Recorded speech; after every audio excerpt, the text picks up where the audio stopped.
नमस्कार दोस्तों, मैं हूं प्रतीक और आज के इस वीडियो में हम जानेंगे डिक्शनरीज क्या होती हैं, पाइथन में डिक्शनरीज कैसे डिफाइन करें।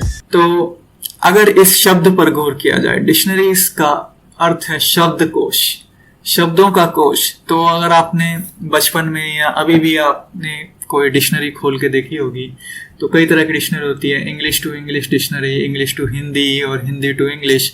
तो वहाँ पे क्या होता है कि इंग्लिश का एक शब्द होता है और उसका अर्थ होता है। शब्द और अर्थ का संग्रह को ही डिक्शनरी कहते हैं।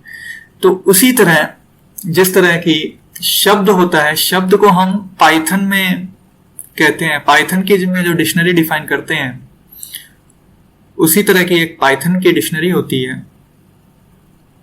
तो पाइथन में जब हम डिक्शनरी डिफाइन करते हैं उसमें शब्द का मतलब होता है की और अर्थ का मतलब होता है वैल्यू। तो की और वैल्यू के पेयर को हम डिक्शनरी कहते हैं। डिक्शनरी का सिंटैक्स है कर्ली ब्रैकेट।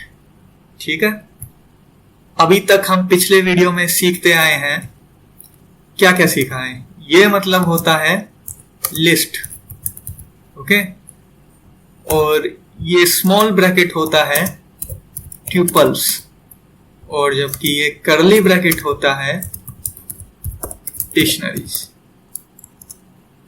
ठीक है, इसको मैं रन नहीं करूंगा क्योंकि एरर आ जाएगा, ये समझाने के लिए लिखा था। डिक्शनरी होता है कर्ली ब्रैकेट, यकीन ना होता हो तो टाइप कर लो। ओके, ये हो गया डिक्शनरी। अब इसमें जैसे मैंने कहा कि शब्द और अर्थ का भंडार होता है, की और वैल्यू का एक पेयर होता है। तो इसमें आप की और वैल्यू किस तरह डिफाइन कर सकते हैं, जैसे ये हो गया शब्द 1 और अर्थ हो गया इसका 2। कुछ भी कर सकते हैं, कुछ भी, है ना, कुछ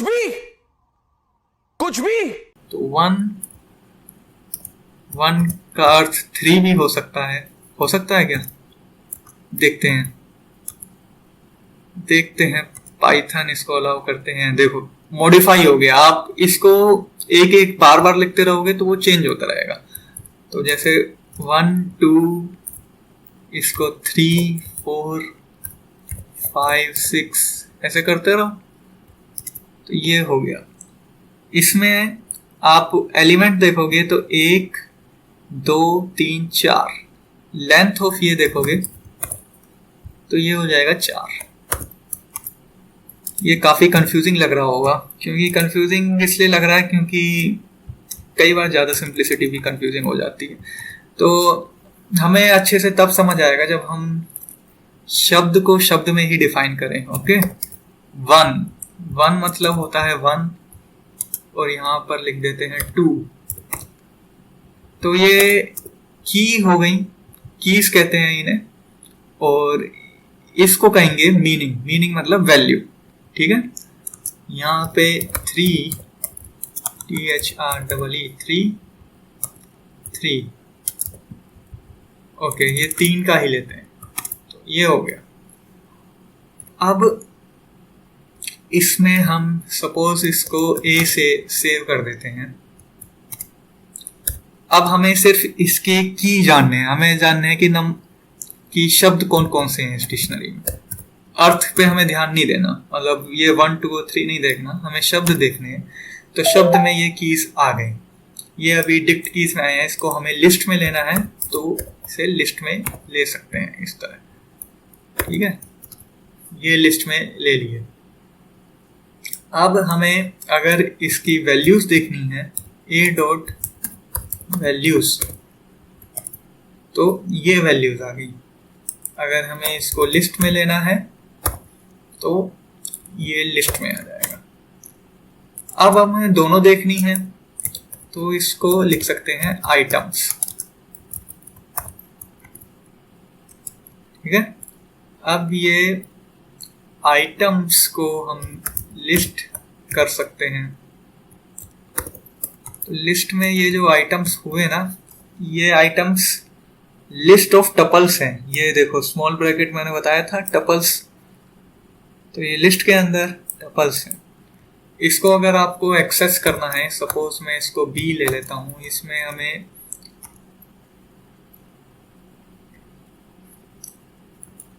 ये पहले मैं प्रिंट ही करा देता हूँ लिस्ट आइटम, जिससे समझने में आसानी रहे। इसमें बी में जैसे आपको इस 2 पे जाना है तो यहाँ पे ये बी हटाई दो, इसको जाओ 1, ये 0 हो गया, 1 हो गया, और 1 पे 1 जाओ तो ये 2 आ जाएगा। तो इस तरह डिक्शनरीज में भी इंडेक्स कर सकते हैं, लिस्ट में भी इंडेक्स कर सकते हैं। तो डिक्शनरी का फायदा क्या होता है, फायदा आगे जाके पता चलेगा। फायदा ये है कि जैसे कि सपोज मैं बहुत सारे वेरिएबल डिफाइन कर देता हूँ, a = 45, b = 56, c = 78, d = 89। तो ये आप देखेंगे 4 वेरिएबल हो गए अलग से। इस तरह जो बहुत लंबे कोड होते हैं तो 100 वेरिएबल, 200 वेरिएबल, 300, 400 ऐसे हो सकते हैं। उसमें आप कंफ्यूजन हो जाएंगे कि आपने 2 बार तो नहीं डिफाइन कर दिया। अभी तो ये बहुत ही सिंपल चल रहे हैं। हम जब बाद में कभी लंबे कोड हो गए तो देखेंगे कि कई बार ऐसा लगता है कि हमने पहले एक वेरिएबल डिफाइन कर रखा हो, अब फिर हमें दूसरा करना है तो उसके जैसा ही करना है तो A1 कर देते हैं, फिर इसे A2 करते हैं। इस तरह बहुत ही कंफ्यूजन हो जाता है। कई बार ऐसा होता है कि आप दोबारा आपने ऊपर डिफाइन कर रखा है वेरिएबल और इसको गलती से A लिख देंगे तो पता है कितनी बड़ी गड़बड़ हो जाएगी। जो आपका 45 था वो ओवरराइट हो गया, 89 हो गया, तो इन इफेक्ट आपके 3 ही बचे। तो इन सब से बचने का जो बेस्ट तरीका क्या है, आप एक जैसे वेरिएबल को एक क्लास में डिफाइन कर लो। क्लास हो गई आपकी जैसे डिक्शनरी सी हो गई, उसको आप जैसे करो कि A से ही डिफाइन कर लो, ठीक है। A में आप 1 को ले लो, 45 ले लो, 2 हो जाएगा आपका 56 हो जाएगा।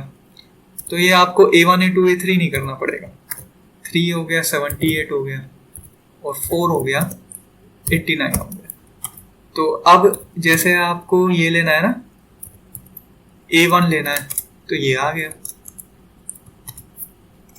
A1 45 हो गया। अब यहाँ देखो कितना फर्क है। यहाँ पे ये जो ये है ना, यहाँ कीज ही होनी चाहिए। अब जैसे लिस्ट होता था, लिस्ट में क्या होता था,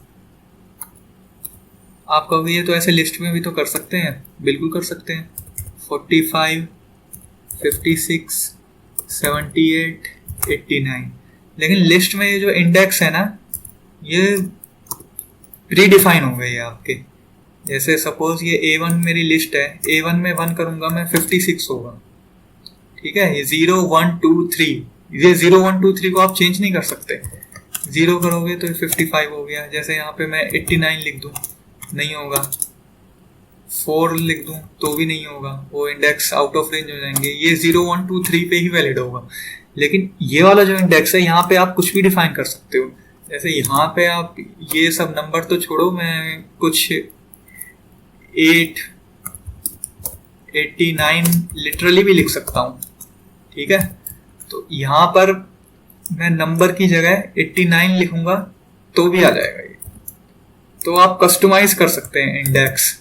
तो एक तरह से डिक्शनरी को हम ये देख सकते हैं कि ये कस्टमाइज्ड है, ठीक है। अभी एरर इसलिए आ रही है क्योंकि लिस्ट है। अब A1 में देखना, A1 तो लिस्ट ही है, A में देखना एरर नहीं आएगी। ये आ गया A में, 89 आ गया।